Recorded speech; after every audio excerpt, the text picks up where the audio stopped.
se você estivesse trabalhando na Antártida, quando você descobre a existência de um alien que se aposta de seres vivos e ainda por cima consegue replicar 100% o comportamento deles? Agora o ET imitador quer ferrar a sua vida e de seus colegas de trabalho com o objetivo de dominar o mundo. O que você faria nessa situação? Essa é a história do clássico Enigma de Outro Mundo, filme lançado em 1982 e que depois de mais de 4 anos e muitos pedidos de vocês, finalmente chegou a hora de resumir essa trama e ainda por cima vou dar as melhores dicas para derrotar essa espécie invasora lazarenta. Antes de tudo, já se inscreve no canal, porque se esse vídeo bombar por aqui, eu vou derrotar o longa de 2011 também. E segue a gente no Insta da página, no @ednerd.canal e no meu pessoal também, nesse caso no @eddebarros. Não esquece de dar o like e seguir o canal. O filme se inicia há milhares de anos atrás, quando vemos um objeto voador não identificado, ou OVNI para os leigos. O objeto cai no nosso querido planeta Terra e depois a história pula para os dias atuais, ou nesse caso para o começo dos anos 80, quando vemos um helicóptero da base de pesquisa norueguesa perseguindo um doguinho na Antártida. Quando eu digo perseguindo, eu me refiro ao esforço dos cientistas em meter bala no peludo. Os caras podem até ser bons em matemática avançada, mas pensa nos babacas ruins de mira, porque o cachorro dá um baile neles e no piloto da aeronave também. Errou! Errou! Errou! Enquanto isso, a gente conhece a base de pesquisa americana, onde o piloto McReady trabalha. Ele e os outros brucutus assistem à perseguição à medida que o cachorro se aproxima do local. Um dos noruegueses tem uma ideia genial para superar a péssima mira dele: explodir o doguinho com uma granada. O problema é que ele tem mão de alface e deixa o explosivo escapar, o que causa a própria passagem dele pro além. Mas que idiota! Outro pesquisador começa a gritar com os americanos e do nada pega um revólver pra atirar no peludo. No entanto, esses imbecis da Escandinávia não prestam nem pra isso e assim ele acaba acertando um dos pesquisadores na perna, o que também compra a passagem dele pro além com cortesia de Gary, o xerife da estação americana. O doguinho, que não é trouxa, se refugia na base do tio Sam, enquanto os pesquisadores ficam sem entender o que tinha acabado de acontecer. O que resolver essa situação teria sido muito simples se o pesquisador tivesse chegado na maciota e falado em inglês com os americanos, porque sim, cientistas lotados na Antártida precisam ter aquele currículo impecável, além de um monte de publicação de artigo escrito. Portanto, saber falar inglês é basicamente a mesma coisa que ter grau bacharelado. Diante disso, o norueguês aí poderia ter dito que o cachorro estava infectado com algum experimento feito na base de pesquisa deles, e dessa forma conseguiria fazer os americanos se afastarem do peludo.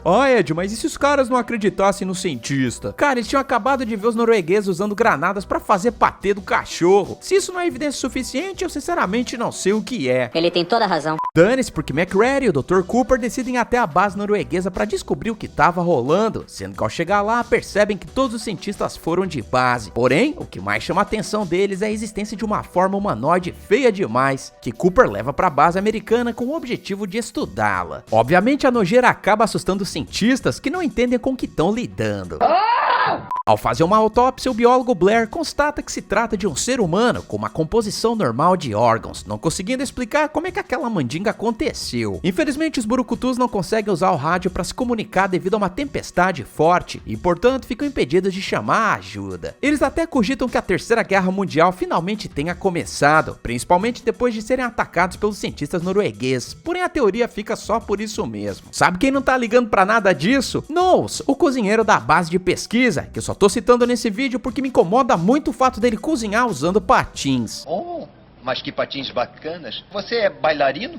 Dane-se, porque Clark, um pet lover, acha melhor trancar o cachorro invasor no canil com os demais dogs. No entanto, os peludos pressentem o perigo e o caos no ar, já que o alvo dos noruegueses não era mais um animal comum, e sim um alienígena se passando por um animal comum. A carcaça do bicho começa a se abrir à medida que ele tenta assimilar os outros pets, sendo que os latidos atraem a atenção dos cientistas, que veem a bizarrice sofrer uma mutação bem na frente deles. A galera se apressa em torrar o ET gelado com lança-chamas, sendo que Blair faz uma autópsia necrópsia no hot dog e supõe que seja um organismo que pode imitar perfeitamente outras formas de vida. Os dados recuperados da base norueguesa levam os americanos a um grande local de escavação, onde descobrem a existência da mesma aeronave que caiu na Terra no início da trama. Norris estima que o objeto alienígena tenha estado enterrado ali há mais de 100 mil anos, e é aí que a galera une os pontos e chega à conclusão de que os noruegueses toparam com a estrutura e burramente começaram a escavação. Infelizmente, não demorou muito pro ET do mal acordar da hibernação, e dessa forma começou a assimilar os cientistas um por um, até que as coisas escalaram pro que a gente viu na perseguição lá no começo do filme. Cara, se você encontra um objeto não identificado enterrado no gelo da Antártida, a primeira coisa que você quer fazer é entrar em contato com o governo que patrocina a sua expedição por lá. Isso se chama contenção de risco. Se eles tivessem feito isso, o governo da Noruega muito provavelmente mandaria uma equipe adicional, justamente para fortalecer o perímetro e entender com que eles estavam lidando exatamente. Outra coisa, você vai fazer uma escavação sem usar um traje adequado? Qualquer filme de invasão alienígena já dá pra ver que os americanos colocam aqueles hazmat suits, sabe, aquelas roupas para controlar risco biológico? Então, alguém me explica por que os noruegueses não usaram essa porcaria antes de fazer a escavação? Dessa forma eles não teriam sido contaminados e talvez pudessem eliminar o ET antes que ele começasse a abrir os bracinhos. Enfim, quem fica paranoico com a situação é Blair, pois ele executa uma simulação de computador que indica que a criatura poderá assimilar toda a vida na Terra em questão de anos se escapar do continente gelado. Diante dessa possibilidade, os americanos tentam impedir que isso aconteça, já que eles supõem que pelo menos um deles ali já foi infectado pelo cachorro antes dele ser trancado no canil. O problema disso tudo é que esses cientistas são mais cabaços do que a galera que erra as primeiras perguntas do show do milhão, já que eles não têm a capacidade de bolar um plano decente. Eu digo isso porque os batutinhas aí deveriam ter queimado qualquer vestígio alienígena no ato, já que além de ser um risco biológico, o ET gelado também poderia carregar radiação do espaço, algo que dependendo da quantidade, envenenaria os nossos cientistas. Nesse exato momento, Blair deveria ter pedido para todo mundo ter tirado uma amostra de sangue, já que eles precisavam saber quem estava contaminado e assim proceder com a devida eliminação. Se McCready tivesse limpo, ele poderia ter usado o helicóptero para chamar a cavalaria, já que ele é o único ali que sabe pilotar. E falando em viagem, eu nunca tive nem patrocínio nem mãe trocínio, então sempre tive que economizar ao máximo para não ter que trocar o almoço pela janta, o que me levou a não perder grana com cartão e taxas danadinhas. Por isso eu abri uma carteira digital na Nomad. Ao criar a conta você não paga nem taxa de abertura nem de manutenção e muito menos aquela anuidade do capeta. O inscrito que abre conta com eles me ajuda a continuar produzindo vídeo adoidado aqui no canal, porque a gente ganha uma comissão para pagar o cafezinho do escritório. Então continua me dando essa força e usa o cupom EDNERD na hora do cadastro, inserindo ele no campo código de convidado. Dessa forma você pode ganhar até $20 de cashback, dependendo de quantos dólares você comprar. A Nomad é essencial para quem quer viajar para fora e pagar as menores taxas de câmbio possível, já que com a conta você não fica refém daquele famoso dólar turismo, que chega a ser 50 centavos mais caro do que o dólar comercial, que é o que a Nomad usa nas transações. Além disso, você só paga 1,1% de IOF, que é bem mais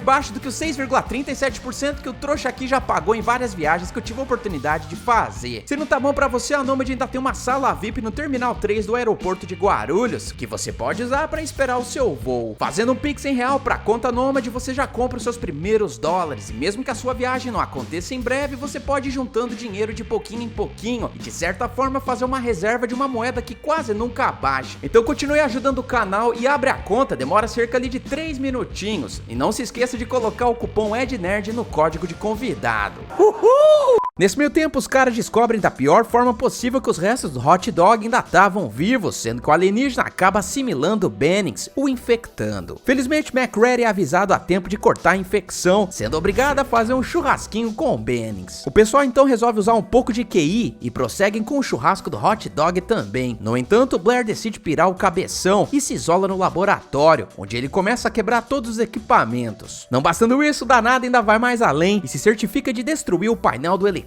E não bastando isso, ele maceta os doguinhos sobreviventes para impedir o ET de espalhar a maldade pelo mundo. Sem outra opção, McCready e companhia são obrigados a nocautear o biólogo e o prendem numa cabana ao lado da base de pesquisa. O Dr. Cooper então sugere testar a infecção, comparando o sangue da tripulação com o sangue não contaminado que eles tinham armazenado numa geladeira. Infelizmente, quando eles chegam na salinha, descobrem que os estoques de groselha humana foram destruídos, sendo que os homens perdem a fé na liderança de Gary, e assim McCready assume a bocada. O piloto então começa a colocar ordem na parada, porém no meio desse balaio alienígena acaba encontrando o presunto queimado de Fuchs, deduzindo que o cara se incinerou para evitar a assimilação. É aí que McReady e Knowles veem uma luz ligada na cabana do piloto e burramente partem para lá sozinhos investigar. Pô, cara, de novo! É como eu sempre digo nesses vídeos, se separar é sempre uma má ideia. O problema é que Knowles acaba abandonando McReady em uma tempestade de neve, acreditando que ele foi assimilado depois de ter encontrado as roupas do cara rasgadas no barraco. A equipe então discute se permite a entrada de McReady na base de pesquisa ou não, porém o piloto não tá ligando pra isso e invade o arsenal, ameaçando explodir todo mundo com uma banana de dinamite se os caras chegarem perto dele. É aí que Norris tem um piripaque e cai no chão com um suposto ataque cardíaco. Enquanto Cooper tenta desfibrilar Norris, o peito do cara se transforma em uma grande boca e arranca os braços do médico com uma mordida só, comprando a passagem do Zé Ruela pro além. McReady não pensa duas vezes e incinera Norris possuído. O problema é que essa altura do campeonato, o ET assistiu muito no limite e não quer morrer de jeito nenhum, o que faz a cabeça do danado se soltar e logo ele tenta escapar. Porém McReady observa a artimanha e mete fogo no danado. É aí que McReady levanta a hipótese de que Norris tenha demonstrado que cada parte do alienígena é uma forma de vida separada com seu próprio instinto de sobrevivência. Portanto, quando o cara foi derrubado no chão pelo piloto, um desses milhares de organismos extraterrestres tentou fugir do corpo dele, expondo que aquele ali não era o Norris original. Diante disso, McReady propõe testar a amostra de sangue de cada sobrevivente com um pedaço de arame aquecido, amarrando cada um deles antes de testar a teoria. Que pena que Clark não concorda com esse plano, pois ele ataca McReady com bisturi, forçando o piloto a finalizar o danado com um balaço na cara. Windows é o primeiro a passar no teste, sendo que ele ganha um lança-chamas de brinde por bom comportamento. O segundo a passar pelo teste é o próprio McReady, sendo que Clark e o médico também estão limpos. Não é de muita serventia, já que eles também não estão muito vivos. Todos passam no teste, exceto por Palmer, já que ele era o infiltrado. O danado começa a revelar a sua verdadeira forma, sendo que esse é o momento crucial onde esse filme poderia ter sido derrotado, porém as coisas não saem como planejado. Basicamente, o lança-chamas de McReady dá uma brochada, sendo que ele pede para Windows usar o dele para torrar o alienígena. Infelizmente, o sistema operacional da Microsoft aí fica com medinho. Nesse momento, tudo que McReady precisava ter feito era ter se aproximado de Windows e apertado o gatilho por ele, torrando assim o fake Palmer. Contudo, ele não faz nada e o Windows é comido pelo ET, obrigando McReady a incinerar os dois, porque sim, o lança-chamas dele convenientemente volta a funcionar nesse momento. Como Blair ainda não foi testado, McReady fala pra Childs ficar de guarda enquanto os outros vão na cabana do lado. Eu não preciso falar nada pra vocês, mas esse é mais um erro de Zé Mané. Nessa situação eles não precisavam ter ido à noite pra lá, ainda mais durante uma tempestade, onde não dava pra enxergar porcaria nenhuma. Se eles tivessem esperado o amanhecer, dois caras poderiam ter ficado na porta da base pra protegê-la, enquanto os outros dois iriam dar uma conferida em Blair. Dessa forma eles teriam preservado a infraestrutura do local e ainda poderiam ter se preparado melhor durante a noite, checando os lança-chamas, etc. Basicamente o que vai acontecer a seguir não teria ocorrido se eles tivessem seguido o meu conselho. Já se inscreveu no canal?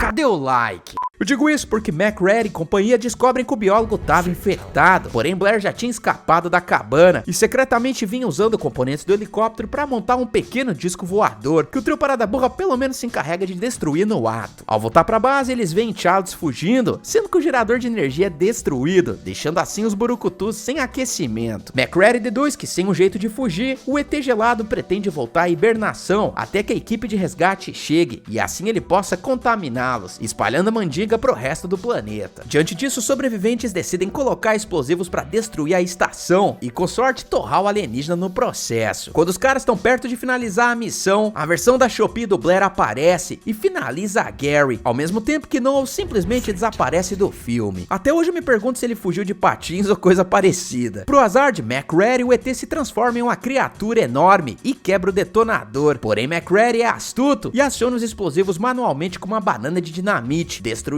assim a estação e mandando o ET danado pelos ares. Enquanto McReady fica sentado perto dos restos em chamas, Childs magicamente aparece na situação, alegando que tinha ficado perdido na tempestade enquanto perseguia a Blair. Mentiroso! Exaustos e lentamente congelando o traseiro, eles se dão conta de que estão ferrados demais pra cair na porrada. Em vez disso, compartilham uma garrafa de uiscão, sem saber se um deles foi assimilado pelo alienígena. O Enigma de Outro Mundo tem ótimas avaliações, tanto da crítica quanto do público, público. Porém, na época do lançamento do filme, a história foi completamente diferente, já que a maioria dos críticos especializados simplesmente detestou o filme, e o consenso foi de que o longa era de quinta categoria. De acordo com os críticos, um puro lixo. O quê?